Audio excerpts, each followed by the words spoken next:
As a kid, I grew up with the Kirk movies of Star Trek, and I've always loved the idea that one day we will travel on huge majestic starships to other alien planets in our galaxy.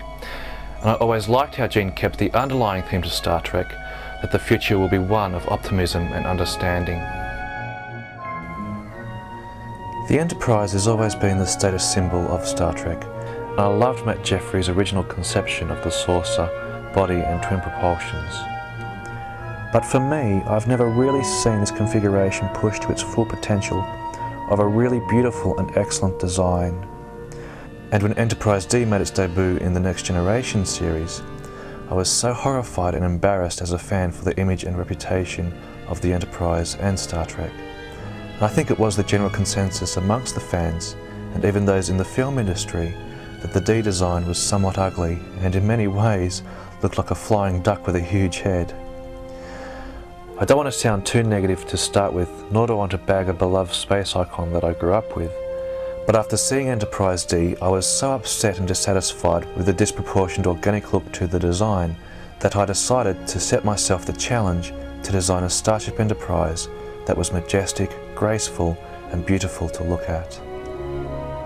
Conceptual designs began in late 1992, conceived from a very loose sketch of the side and front drawn back in 1988.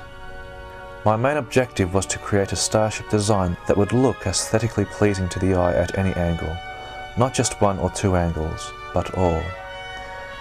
I have always believed that the side view of any vehicle is its most important, followed by the front view at a close second. Initially, I was very particular to how I wanted these views to look, and the trickiest part of all was making the most minimal adjustments possible to allow the elevations to line up, without losing proportion and detailed beauty from both.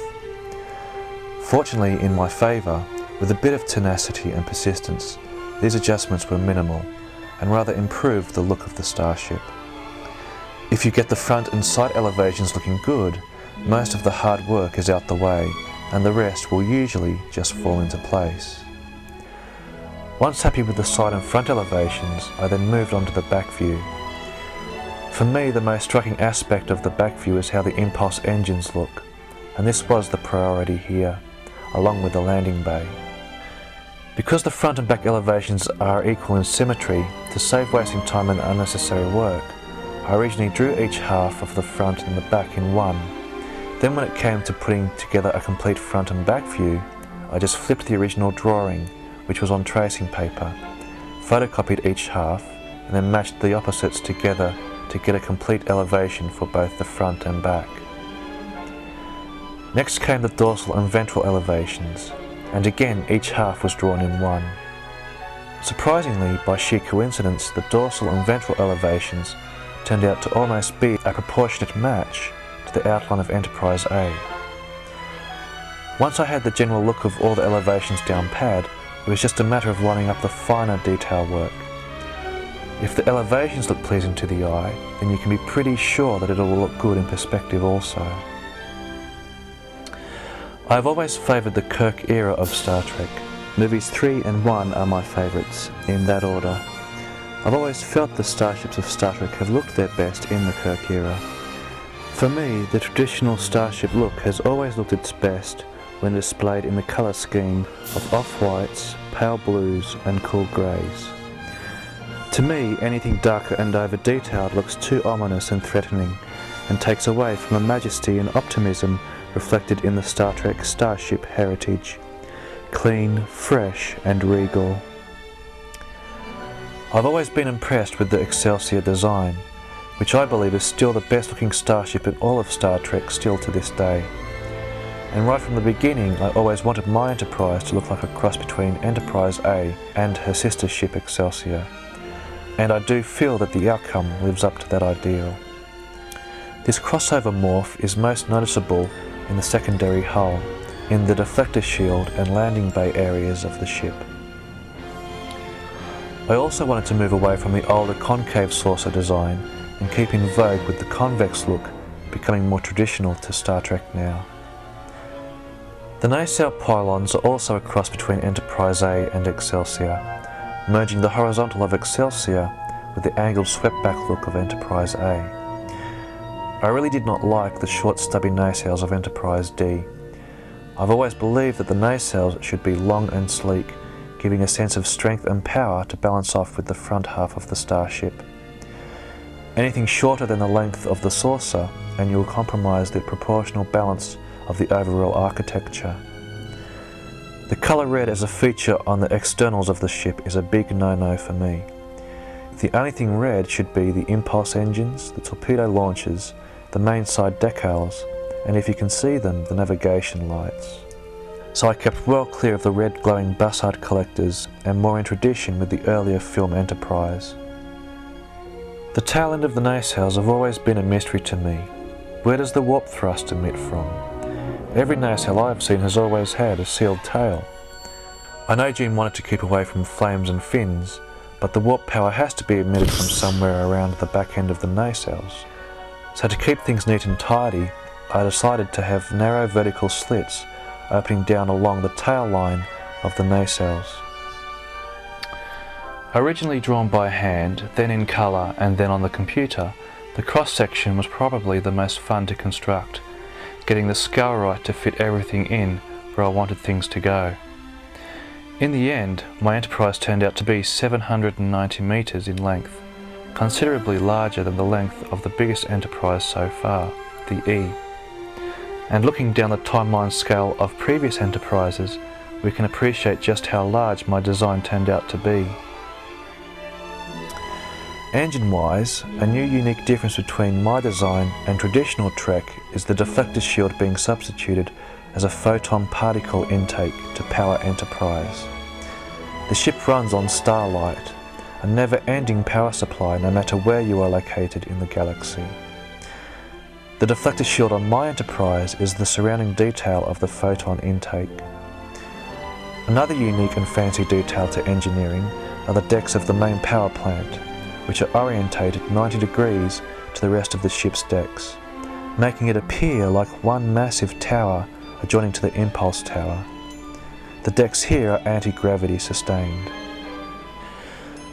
The bridge is based on the later Kirk movie designs, only bigger and mixed with the Excelsior decor of Star Trek VI, with a few more stations added in to the larger layout.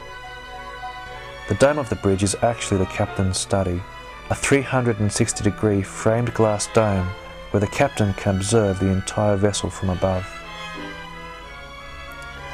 Here we have the next separation line between the saucer section and the secondary hull.